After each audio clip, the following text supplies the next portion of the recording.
Novamente estamos juntos para seguirmos com o estudo do livro Nas Fronteiras da Loucura, Médium de Valdo Franco pelo espírito de Manuel Filomeno de Miranda. Capítulo 25. Técnica de libertação. Chegando ao hospital, fomos recebidos pelo Dr. Figueiredo, que atencioso nos levou ao apartamento de Julinda. Fomos encontrar a paciente sob alta dose de antidepressivo e adormecida. Em espírito, encontrava-se igualmente dopada. Ricardo, por sua vez, que fora adestrado por Elvídio nas técnicas de obsessão infeliz, encontrava-se vigilante. Percebia-se o semblante cerrado, uma expressão grotesca em que se misturavam o ódio e o desespero pela vítima, sem qualquer consideração pelo sofrimento que lhe infligia. Apesar de ter a casa mental sitiada pelo fluido pernicioso do perseguidor, pude notar alguns pontos não dominados integralmente. O mentor, percebendo as minhas interrogações silenciosas, explicou-me. Como tomamos conhecimento por ocasião da nossa primeira visita a Julinda, o remorso foi a ponte que se utilizou Ricardo para dominá-la. Ao natural sentimento de culpa que nela se instalou, o inimigo impôs a ideia da loucura, amedrontando-a e fazendo-a fixar o momento do aborto delituoso com que terminou por vencê-la a pouco e pouco. Simultaneamente, porque desarmada dos valores espirituais que relegara ao plano secundário, não ficou indene às irradiações positivas do amor da mãezinha, portadora de credenciais de relevo no nosso plano, quanto das suas orações que a envolvem ainda hoje, dificultando a ação plena do adversário. A oração intercessória, realizada com unção, com sentimentos elevados, envolve aquele por quem se recorre, considerando-se que toda emissão mental, de acordo com a sua intensidade e conteúdo que lhe dá frequência, termina por alcançar o que ou a quem se destina. Vamos aprender. Eu vou ler novamente. A oração intercessória, realizada com unção, com sentimentos elevados, envolve aquele por quem se recorre, considerando-se que toda emissão mental, de acordo com sua intensidade e o conteúdo que lhe dá frequência, termina por alcançar o que ou a quem se destina. A prece é vibração poderosa que o ser humano não tem sabido valer-se como seria de desejar. Ricardo não nos pôde ver, sem embargo, pressentiu-nos afastando-se molesto. Dr. Bezerra convidou-nos discretamente à concentração e aplicou passes refazentes em Julinda espírito. Tem a parte encarnada e a parte espiritual. Repetindo a experiência no seu corpo, atendendo especialmente os campos cerebral e genésico sobre a ação da energia benfazeja.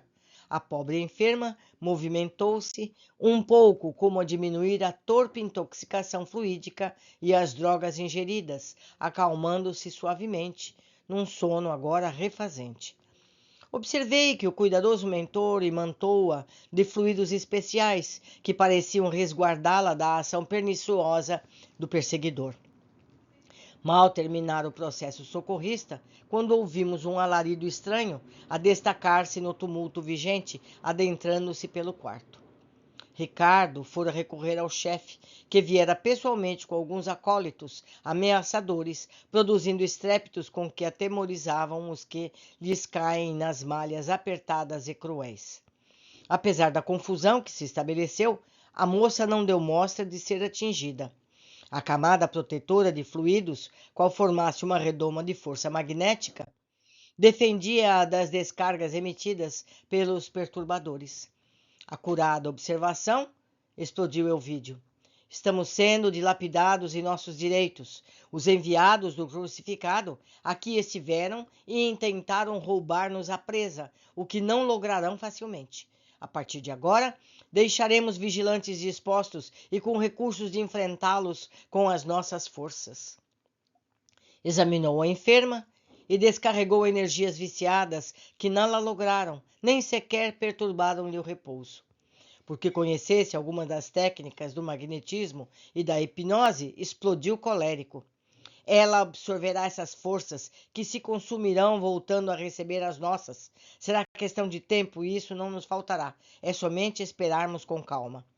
Ricardo pareceu não entender a ocorrência, que de alguma forma parecia lhe dificultar a tarefa, acerenando-se ante a explicação de Ovídio, que se apresentara como governante dos destinos que por ali tramitavam.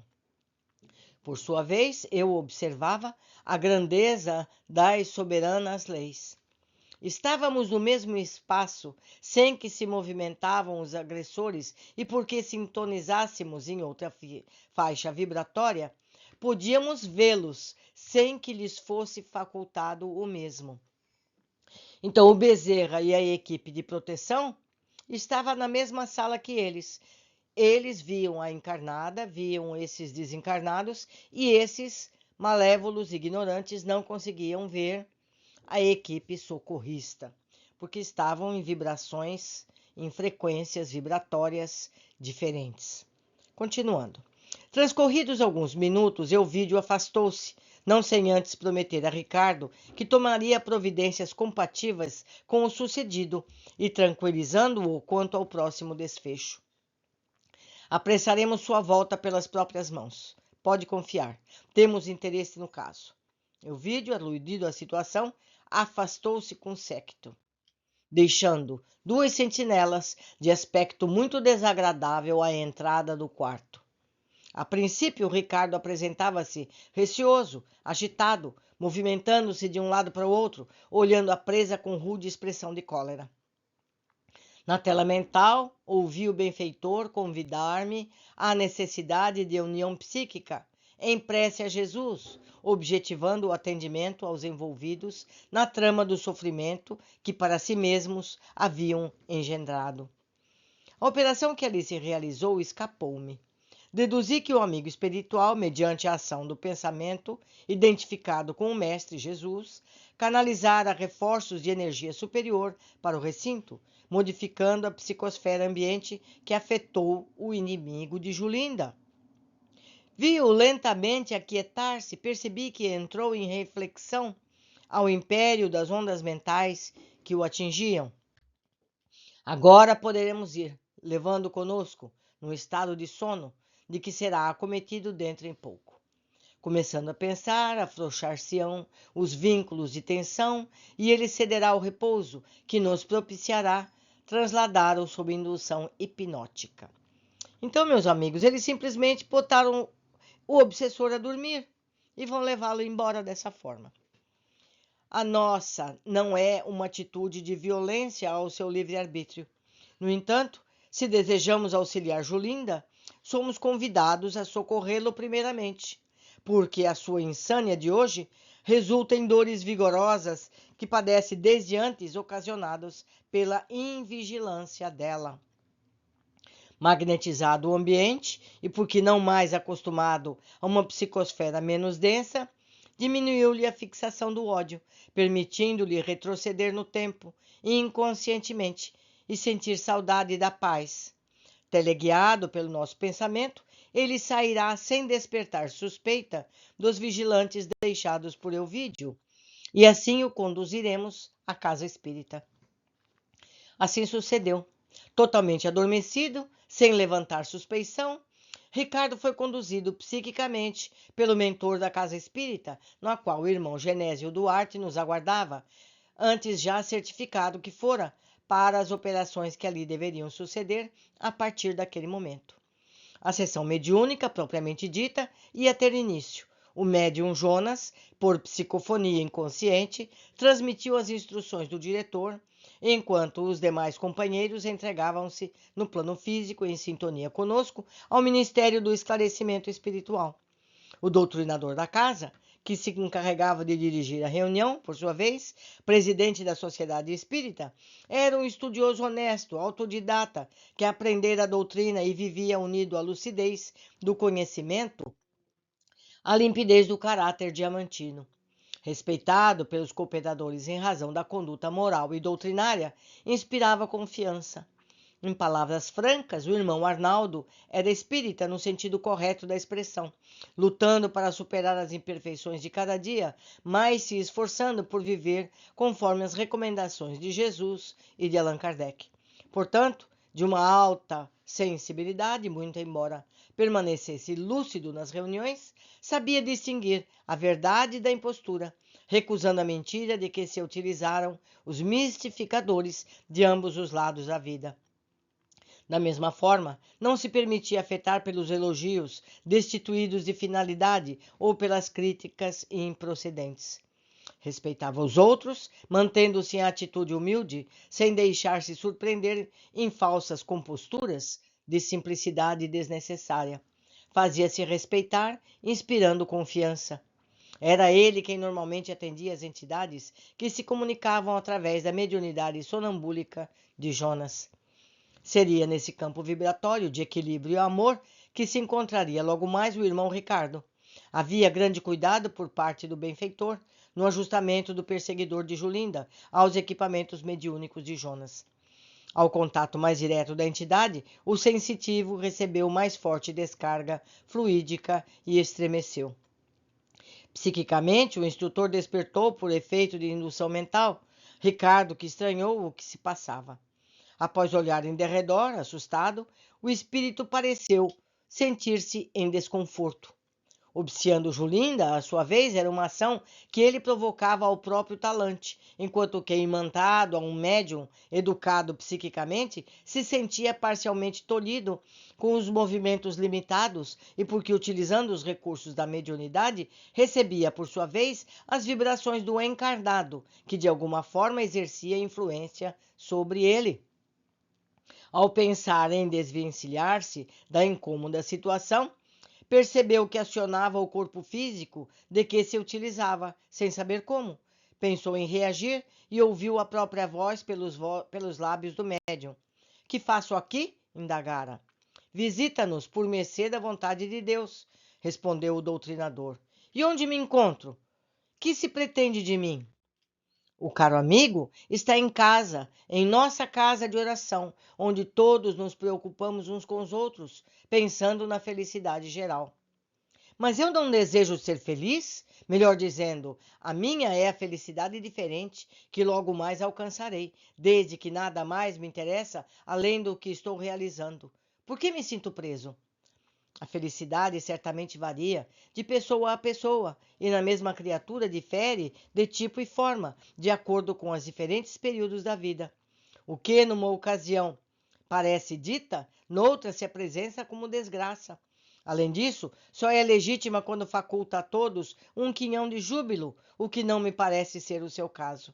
Demais, o amigo não se encontra prisioneiro aqui, exceto se deixar aprisionar a si mesmo, no exercício das paixões infelizes, o que não deixa de ser lamentável. Tudo está muito bem, porém o meu lugar não é aqui. Não pretendo ser examinado, porquanto não tenho satisfações a dar a quem quer que seja, e vou-me de retorno para o hospital. Não ignoro, irmão, que tudo é relativo, especialmente o exercício da nossa vontade, já que veio sem saber como, o que implica em haver sido trazido, é possível que não possa ir no momento em que o deseje. Não tenho irmão senão o ódio, o desejo de vingança, o desespero que convém comigo. O desespero que convivem comigo. Mesmo que o não queiramos, somos todos irmãos, porque procedentes da paternidade divina, que é única. Tais sentimentos que apresenta não lhe são irmãos, antes algozes impenitentes que o desarvoram. Ricardo encolorizou-se, tomado pela crueldade que lhe animava a alma, quis agredir o interlocutor, acionando o médium, mas não logrou, não conseguiu. Na mediunidade educada, mesmo em estado sonambúlico, o espírito encarnado exerce vigilância sobre o comunicante, não lhe permitindo exorbitar, desde que o perispírito daquele é o veículo pelo qual o desencarnado se utiliza dos recursos necessários à exteriorização dos sentimentos. Num médium espírita como Jonas, vigilante e em sintonia com os diretores espirituais da reunião, os atos de violência e vulgaridade não têm curso. Quando fatos infelizes de porte, qual este planejado pelo comunicante, sucedem, o médium é corresponsável. O grupo necessita de reestruturação. A atividade não tem suporte doutrinário nem moral evangélica. Impossibilitado de levar a cabo o intento, estertorou blasfemando. Compreendo que mais nada poderia ser feito naquela conjuntura, e inspirado pelo Dr. Bezerra, que acompanhava a tarefa sob controle, passou a aplicar passes no médium, enquanto o mentor desprendia Ricardo, que se liberou, partindo na direção de Julinda, sobre a força da imantação demorada que se fixara, não se dando conta de como sequer retornava. A etapa inicial do nosso trabalho, no problema de Julinda Ricardo, coroa-se de bênçãos. Desejávamos produzir um choque anímico em nosso irmão para colhermos resultados futuros. Que o Senhor abençoe os nossos propósitos. Meus amigos, a mediunidade bem estudada proporciona ferramentas que podem ajudar a todos, obsessor e obsediados. Por enquanto ficamos por aqui, aguardo todos no capítulo seguinte. Abraços.